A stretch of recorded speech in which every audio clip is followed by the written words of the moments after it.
but having revealed he's claimed in the region of £2 million of taxpayers' money and expenses over the last decade, as the UKIP leader shot himself in the foot. Joining us live from central London is Nigel Farage, leader of the UK Independence Party. Thank you very much indeed for joining us, Mr Farage. Well, £2 million in 10 years in expenses, that's quite a gravy train you've been on.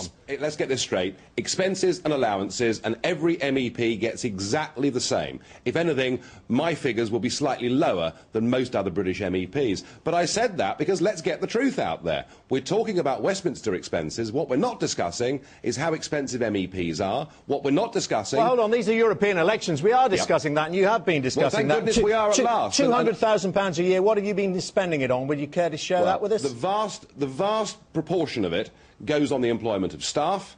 The rest of it goes, I run a big regional office in my constituency. I travel all over Britain. I've been the hardest working British MEP in this country every year for the last 10 years. Can we see those receipts? Can we see the evidence of that? I can provide the evidence for that, and you'd be shocked. Actually, you'd find that the system is so different to Westminster that, in fact, because we get lump sum allowances, I've actually spent more than those allowances and finished up substantially out of pocket. So on top of your salary and your pension, at £200,000 a year, you're good value?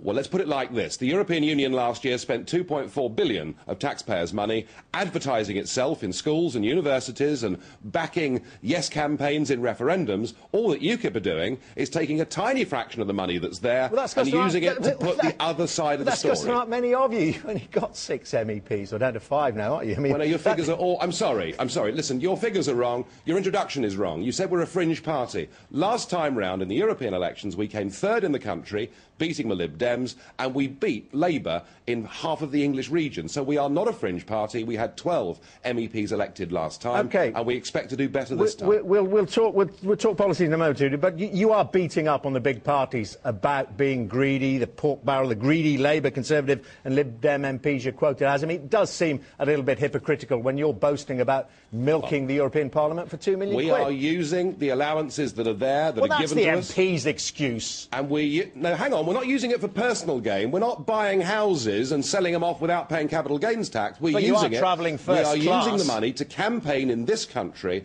because what we believe is the British people deserve to have a referendum so that we can decide our future. And when the day comes, when we can vote to get rid of ourselves as MEPs, we will do exactly that. So, I mean, what do you find on the doorstep? There's a lot of anger about these MPs' expenses. Are they saying, well, OK, we understand you're working very hard, so you're worth the £2 million, we'll forget about that? What they say is, why is nobody debating immigration? Why is nobody giving us a chance to have our say on the European Union? And when we tell them that it costs £40 million a day just for us to be in this European Union, you know, the vast majority, the mainstream, respectable political view in this country now is we should not be part of this union. We should have a simple free trade agreement, and that's why people are coming to UKIP. Yeah, I've read about that simple free trade agreement. I was looking at your website the other day, and you talk about how we should be more like Mexico or Norway. Now, Mexico's got interest rates of 5.25%, 10 times ours, and its falling growth last quarter was 8.2%. Minus 8.2%. Should we be more like Mexico? Let's forget swine flu. In fact, what we have always said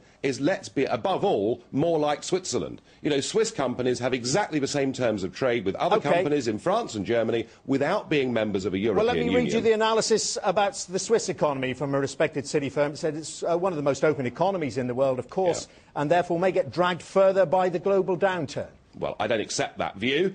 And the point is Norway, Mexico, Switzerland, countries all over the world can have a free trade deal with the EU without being members of it. And that's the point we're making. We don't need to be part of a union to do business with French and German companies. Like Iceland?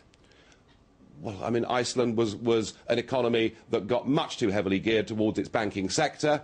But interestingly, outside of the European Union, they've managed to maintain their fish stocks, and they will stay, I'm quite confident, an independent country. So is immigration really at the root of our problems? Is that your belief? That's what's caused the current economic malaise, which, of course, is the biggest political issue of the moment. I have never, ever said that at all. But the biggest social issue in this country, without any shadow of a doubt, has been immigration and the massive migratory wave that we've had for the last 5 years, and the main reason for that is we're part of a European Union that gives total free access to people from very poor Eastern European countries to come here. And what UKIP have always said is it's mad to do that. Let's have a work permit scheme and let's actually know who is coming into the country and who is leaving the country. And that's the debate I'd like to have. And frankly, the Labour, Lib Dems and Conservatives don't want to have that debate because they don't want people to realise that they've signed us up to complete open borders. But if you look at the source of growth over the previous decade, the majority of it has come from the growth in employment, which was helped out by the number of people who were able to come here by the expansion of the EU. Without them, inflation would have been rampant. I think there's no doubt that having that amount of labour has kept wage costs down. I would agree with you on that point. However, to have had since 2005 a massive oversupply in the unskilled labour market has directly led to increased unemployment. And I would remind people that from 2011, those people from Eastern European countries will have exactly the same access to our social security system as we have. And there are one or two brave people out there, like the Chief Constable of Cambridgeshire, saying we simply cannot cope with this.